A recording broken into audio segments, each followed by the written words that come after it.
Yo, what up? Joe Budden, No Love Lost review. This is Joe Budden's 4th studio album, and this is the one where he describes it as himself making the transition from a bad to a better place in his life.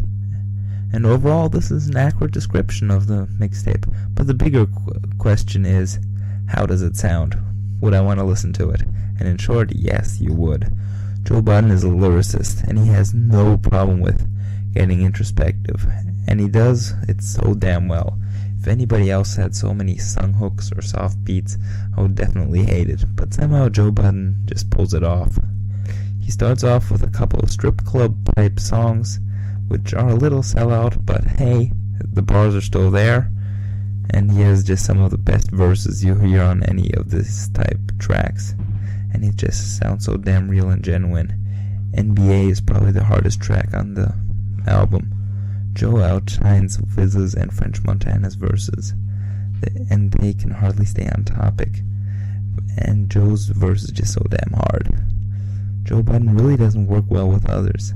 Other lyricists, he tries to sell out, aka welcome to our house, and with pop rappers, his verses are just simply too good for theirs. This is one of Joe's problems. He really has a problem collaborating with other people, other than Imani, which you can hear on the next song, You and I. And this is just a Joe love song. Nobody else can pull it off like he does, but he does it well. Castles is the next joint. It's introspective and how the industry has treated him.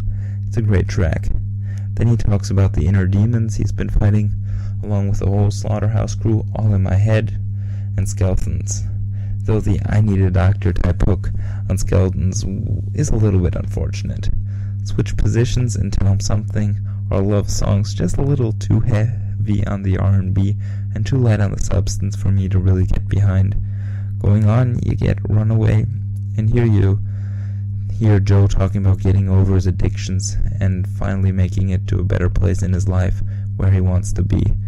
All the production here is average, maybe even a little weak, but it is Joe Budden who just really elevates this album, doing what he does best.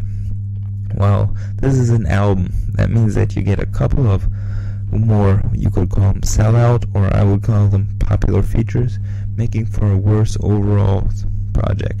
It's still acceptable, but you just get a little bit too much R&B, and it's tolerable, but it's just a little bit too much. The same thing for the beats.